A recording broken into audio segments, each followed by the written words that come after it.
नमस्कार प्रिय विद्यार्थियों।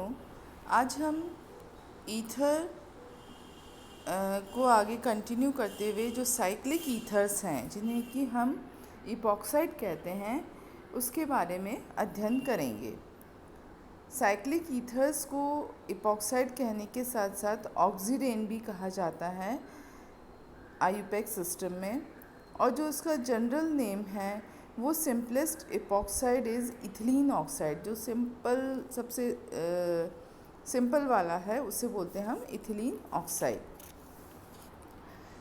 जो कि इसमें बता रखा है, जिससे कि हमने ऑक्सीडेन कहा है या इथिलीन ऑक्साइड भी कह सकते हैं। सबसे पहले हम उसका सिंथेसिस किस प्रकार से किया जाता है, तो इसकी जो फर्स्ट मेथड है उसको कहा जाता है इपॉक्सीडेशन। इपॉक्सीडेशन के अंदर एल्कीन की रिएक्शन पर ऑक्सी एसिड के साथ में कराई जाती है और इपॉक्साइड फॉर्म करते हैं, और यह प्रोसेस कहलाता है इपॉक्सीडेशन। जनरली ये इन the presence of परऑक्सी acetic acid या परबेंजोइक एसिड की उपस्थिति में करवाया जाता है, और इसमें जो सॉल्वेंट काम में लिया जाता है वो है डाइक्लोरोमीथेन या क्लोरोफॉर्म सॉल्वेंट की तरह काम में लेते हैं। तो क्रमशः एल्कीन की जब रिएक्शन परऑक्सी एसिड से होती है तो इपॉक्साइड फॉर्म करता है, साथ ही कार्बोक्सिलिक एसिड भी बनता है। तो ये आप इस रिएक्शन में देख रहे हैं कि किस प्रकार से इलेक्ट्रॉन का ट्रांसफ़र हो रहा है और हमें इपॉक्साइड या ऑक्सीडेन या इथिलीन ऑक्साइड प्राप्त हो रहा है। इसमें इम्पॉर्टेंट चीज़ ये है कि यदि सिस एडिशन है तो हमें सिस प्रोडक्ट प्राप्त हो रहा है, और दूसरी जो आप रिएक्शन देख रहे हैं जिसमें कि फिनाइल ट्रांस यदि 2 ब्यूटीन है तो उससे हमें ट्रांस 2,3 डाइमिथाइल ऑक्सीडेन प्राप्त होगा। तो जो सेम सिस से हमें सिस ही प्राप्त हो रहा है और ट्रांस से हमें ट्रांस प्राप्त हो रहा है। दूसरा जो मेथड है वो इपॉक्साइड बनाने के लिए क्लोरोहाइड्रीन, विसिनल हेलोहाइड्रीन या क्लोरोहाइड्रीन जो है, जिन्हें कि आसानी से एल्कीन पर क्लोरीन की रिएक्शन से बनाया जा सकता है, और हमें विसिनल मतलब कि नियरेस्ट कार्बन एटम पर हैलोजन उपस्थित होता है वो प्राप्त होता है। जब इसकी KOH के साथ में रिएक्शन कराई जाती है तो क्रमशः हमें डायहेलो कंपाउंड मिलता है, और अल्टीमेटली जो है वो रिमूव हो जाता है, ऑक्सीडेन का निर्माण होता है। ये भी देखा गया है कि जो ये हेलोहाइड्रीन है वो बेस के साथ में सीधे ही कन्वर्ट हो जाती है, मतलब कि रिमूवल ऑफ HCl हो जाता है, तो हमें इपॉक्साइड प्राप्त होता है। जो थर्ड मेथड है उसमें आप ये देख सकते हैं कि एल्कीन की रिएक्शन सिल्वर की उपस्थिति में जब गर्म किया जाता है तो भी इपॉक्साइड प्राप्त होता है। नेक्स्ट अब हम बात करेंगे कि जो रिंग ओपनिंग होती है इपॉक्साइड की वो अत्यंत महत्वपूर्ण है, उसकी रिएक्शंस जो हैं बहुत महत्वपूर्ण हैं। तो केमिकल रिएक्शन में जो इपॉक्साइड्स हैं वो चूँकि 3 मेंबर्ड रिंग है और हाईली रिएक्टिव होते हैं टुवर्ड्स द न्यूक्लियोफिलिक रिएजेंट, क्योंकि साइक्लिक होने के कारण से ये हाई स्ट्रेन होता है और उनमें रिंग ओपन करने की क्षमता अपेक्षाकृत अधिक होती है।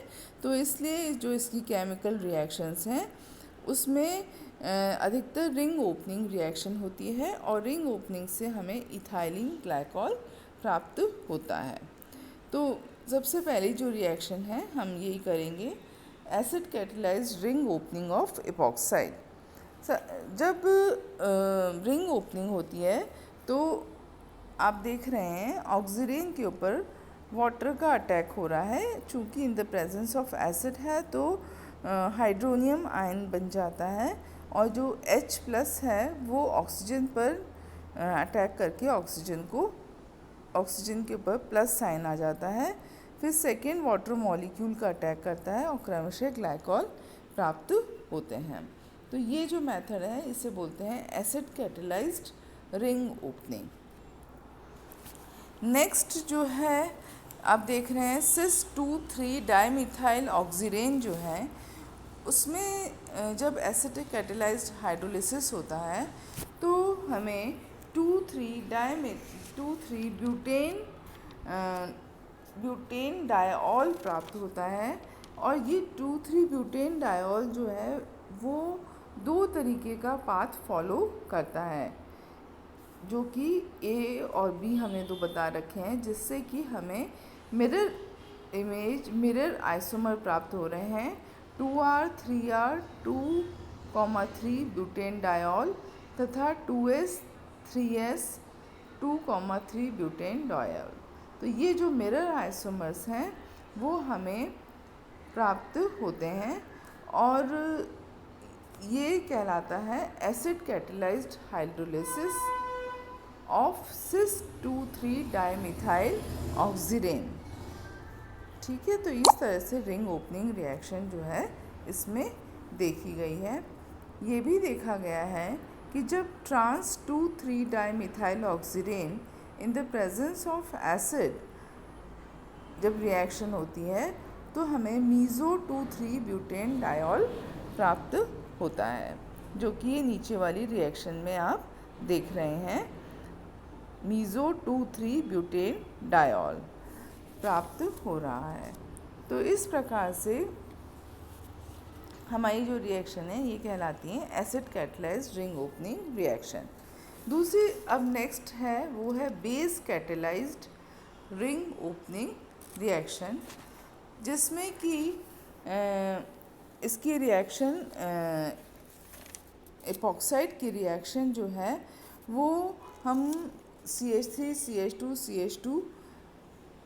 CH2 SK से इन the presence of ethanol reaction कराते हैं तो ब्यूटाइल थायो इथेनॉल प्राप्त होता है।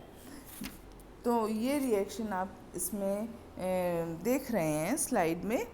दूसरी जो रिएक्शन मैंने लिखी है वो लिखी है कि ऑक्सीजन की रिएक्शन इथाइल अल्कोहल के साथ में इन the presence of sodium ethoxide तो हमें 1-इथॉक्सी 2 प्रोपेनॉल प्राप्त हो रहा है।